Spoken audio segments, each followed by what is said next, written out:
नमस्कार, मैं हूं एहसान दानिश। आप देख रहे हैं पुपली न्यूज़। पुपली न्यूज़ के दर्शकों को आज हम बड़ा ही यूनिक चीज़ दिखलाने जा रहे हैं कि आज बिहार में पूरा बिहार जश्न मना रहा है। 15 साल बेमिसाल, 15 साल बेमिसाल, जी हाँ, 15 साल बेमिसाल का एक छोटा सा नमूना आज हम अपने दर्शकों को दिखाना चाहेंगे कि अभी हम जिस महाविद्यालय, जिस कॉलेज में हम खड़े हैं, ये ऐसा कॉलेज है जो आज़ादी के पहले का यानी कि 1932 का ये स्थापित महाविद्यालय है। और इस महाविद्यालय में जो बच्चे की पढ़ाई होती है उसका एक बड़ा यूनिक माहौल है। यूनिक मामला वो ये है कि यहाँ का ये कॉलेज ऐसा है, यहाँ के बच्चे या तो मिडिल स्कूल में जाकर के पढ़ाई करते हैं या फिर उनकी जो परीक्षा होती है फाइनल कहें या फिर टेस्ट कहें, तो यहाँ के बच्चे वो टेस्ट का जो एग्ज़ाम होता है वो एक मिडिल स्कूल में जो गर्ल्स मिडिल स्कूल है बगल में, यहाँ से करीबन 50 गज की दूरी पे, वहाँ पे यहाँ के बच्चे जाते हैं और अपना परीक्षा देते हैं और उन्हें फिर रिज़ल्ट मिलता है।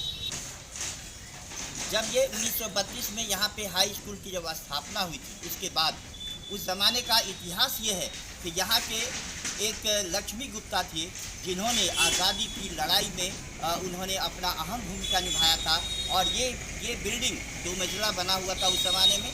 2 मंजिला के छत पे चढ़ करके तिरंगा झंडा ले करके वो जंप लगाए थे और अंग्रेज की जो सेना थी, अंग्रेज के जो ऑफिसर थे, उन्हें दौड़ा करके फिर उन्हें जेल में बंद कर दिया था। जी हाँ, ये गौरवशाली इतिहास रहा है इस एलएम हाई स्कूल पुपली का। एलएम हाई स्कूल पुपली बाद के दिनों में कई साल पहले ये उत्क्रमित होकर के यह कॉलेज में तब्दील हो गया है। यहाँ पे +2 के बच्चों की पढ़ाई अभी हो रही है।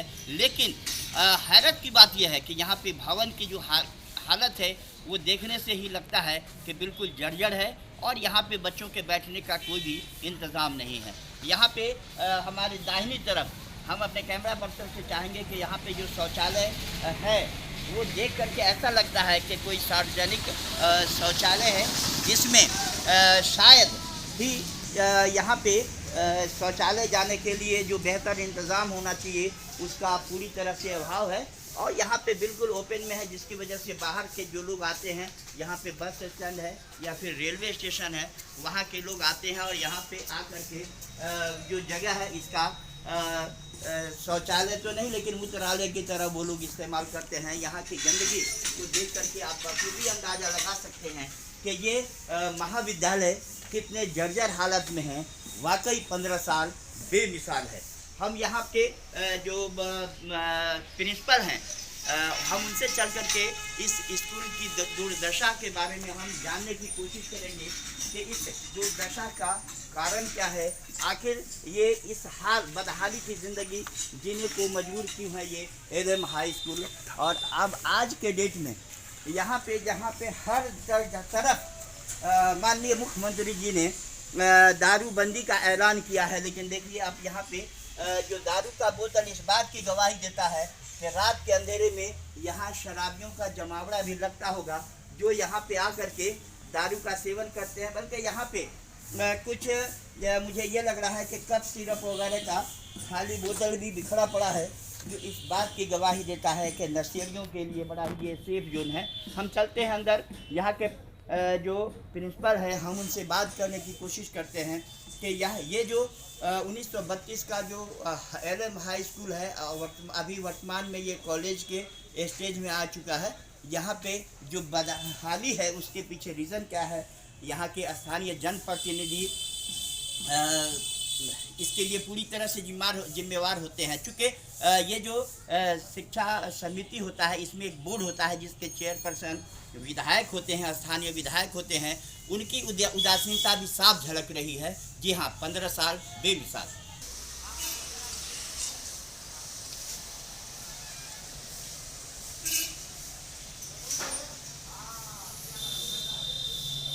अब ये जो हिस्सा है एलएम हाई स्कूल का, ये दूसरा भाग है जो अभी हाल के दिनों में किसी तरह से ऑफिस को जिंदा रखने के लिए इसे रंग रोगन करके तैयार किया गया है। और अब से कुछ साल पहले यहाँ पे अब्दुल जो विधायक थे उन्होंने एक छोटा सा अपना योगदान दिया था जिसमें 2 कमरा ऊपर में बनवाया था। वाकई काबिल तारीफ है उनका कि उन्होंने बड़ी हिम्मत करके सिर्फ 2 कमरा दिया। वाकई उन्होंने बड़ा दिलेरी का काम किया है। हम चलते हैं और जस्ट बगल में जो देख रहे हैं ये बिल्डिंग, ये चीख करके इस बात की गवाही दे रहा है कि ये भूत बंगला जो 1932 का बना हुआ है आज किस हालात में पहुंच चुका है। हमारी बाईं तरफ भी जो ये भूत बंगला है, ये अस्थि कंकाल इसको कह सकते हैं इस महाविद्यालय का, वो हमारी बाईं तरफ है। अब हम चलते हैं, यहाँ के जो प्रिंसिपल साहब हैं हम उनसे जानने की कोशिश करते हैं कि यहाँ पे जो बदहाल हालत में ये हाई स्कूल नहीं कॉलेज पहुँच चुका है, इसके पीछे रीज़न क्या है, आखिर क्या वजह है कि इस स्कूल में इतने अच्छे टीचर होने के बावजूद ये विद्यालय बर्बादी के कगार पे पहुंच चुका है। यहाँ के जो स्थानीय विधायक हैं या शिक्षा विभाग के जो पदाधिकारी हैं, उनकी उदासीनता ही हम इसको मान सकते हैं। जैसा कि मुझे जानकारी मिल रही है कि यहाँ पे भरपूर संख्या में, भारी संख्या में यहाँ पे अच्छे शिक्षक हैं। तकरीबन 2 दर्जन के आसपास में यहाँ पे शिक्षक हैं। स्टूडेंट भी सैकड़ों की तादाद में हैं। चलते हैं, हम यहाँ के जो प्रिंसिपल हैं अजकार साहब, हम अजकार साहब से जानते हैं। अजकार साहब, हम आपसे ये जानना चाहेंगे कि आपके इस महाविद्यालय में कितने शिक्षक हैं? लगभग 28 शिक्षक हैं। 28 शिक्षक हैं। बच्चे कितने हैं? बच्चे लगभग 2800। 2800 हैं। और यहाँ पे किस क्लास से किस क्लास तक की पढ़ाई होती है? 9वीं से लेकर के 12वीं तक की तालीम होती है जी। तो ये जो भवन अभी तक इस विद्यालय को नहीं मिल पाया है, जैसा कि मुझे जानकारी मिल रही है कि इसके डेवलपमेंट फंड में बहुत सारी राशि पड़ी हुई है जिससे भवन बेहतरीन किस्म का बनाया जा सकता है। तो यहाँ पे कितना पैसा पड़ा हुआ है? पैसा विकास फंड में लगभग 20 लाख से 25 लाख के बीच में है जी। लेकिन उस पैसे को भवन में मुकम्मल खर्च नहीं किया जा सकता है जी। बल्कि उससे जो छोटा काम है, जैसे कि मकान का मरम्मत हुआ, रंगो रोगन हुआ और बहुत सी ज़रूरियात की चीज़ है उसको इस्तेमाल करना है, 4 दीवारी है, बाउंड्री है, इसमें मतलब कि लगभग छोटा काम 5 लाख 10 लाख तक किया जा सकता है। मकान बनाने के लिए सरकार ने हमें मिडिल स्कूल बगल में हम दिया है पढ़ाने के लिए, वहीं पढ़ाई होती है। और इसके लिए असल में यह है कि एग्ज़ाम वगैरह तो मिडिल एग्ज़ाम वगैरह सब मिडिल स्कूल में होता है। 2 शिफ्ट मिडिल स्कूल चलता है। फर्स्ट आवर में 11 बजे तक मिडिल स्कूल चलता है, 11 बजे से 5 बजे तक हमारा ये कॉलेज चलता है जी। सरकार की तरफ से ऐसा आदेश निकाला हुआ है। और जब तक यहाँ तक की बात है तो हम तो फरवरी 21 में हमको चार्ज मिला। चार्ज मिलने के बाद सबसे पहले मैंने ये काम किया कि वो भवन निर्माण विभाग से सब मकान जो जर्जर हालत में था सबको तोड़ने के लिए NOC वहाँ से ले लिया गया है और 1-2 रोज़ में ये मकान तोड़ने का काम शुरू हो जाएगा। फिर उस पर मकान बनने के भी हम लोग पूरी कोशिश कर रहे हैं। स्थानीय विधायक इसमें स्थानीय विधायक हमारे अध्यक्ष होते हैं प्रबंध समिति के। प्रबंध समिति की कई मीटिंग हो चुकी है जिसमें इसके विकास के लिए निर्णय लिया जा चुका है और JE से भी हम लोग लिख रहे हैं कि अपना पराक्रम बना कर दें और पराक्रम के हिसाब से पैसा सेंक्शन होगा और काम होगा। काम होने का शुरुआत जनवरी से हो जाएगी। शुक्रिया अजकार साहब, आपने बहुत सारी जानकारी हमारे दर्शकों के बीच शेयर किया है।